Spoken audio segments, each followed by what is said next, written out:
Hi everybody, it's Alyssa. So my pick this summer for incoming second graders is Meet Yasmin by Sadia Faruqi. Yasmin is a second grade Pakistani American young lady who is full of spunk and creativity and curiosity, and she's always up to some sort of project. Whether it's turning her mother's closet into a runway fashion show or entering the school art contest, she's generally up to some sort of creative, fun project that involves creativity and problem solving and a little bit of trouble. So if you like sassy, spunky female characters, you will like Yasmin. And if you like your books with a little bit of colorful illustration to them, the Yasmin stories still have the bright, colorful illustrations in them. Hello, rising second graders. My pick for you is King and Kayla by Dory Hillstead Butler with illustrations by Nancy Myers. This is a really fun story about a young girl and her dog who solve mysteries, told from the perspective of the dog, which I love. He's really funny. King has lots of really funny little things that he says, and the illustrations are super cool. So in this very first one, it's the story of some missing dog treats.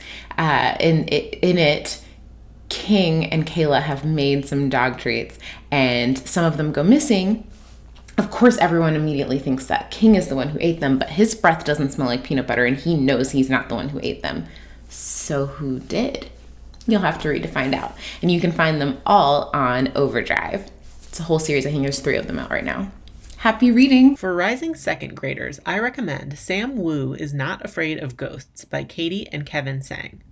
After an incident during his class field trip to the Space Museum, get so scared you wet your pants kind of incident, Sam Wu sets out on a brave adventure to prove he isn't a scaredy cat.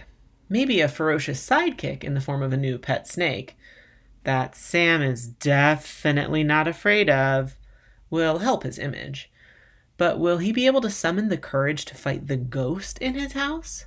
Find out in Sam Wu is Not Afraid of Ghosts, available on Overdrive.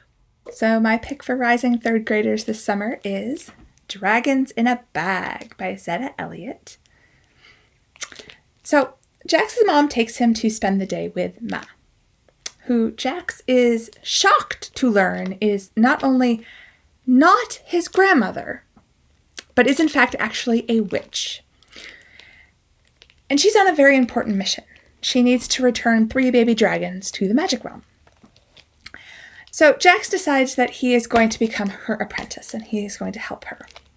Now, there are 2 very important rules for dealing with baby dragons. The first rule is do not let them out of the bag.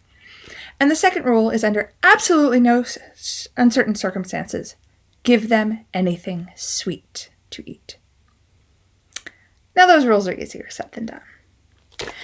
And it doesn't help matters when the porter, who is supposed to be transporting them to the magical realm, accidentally deposits them in the Mesozoic era instead, and now they're being chased by hungry dinosaurs.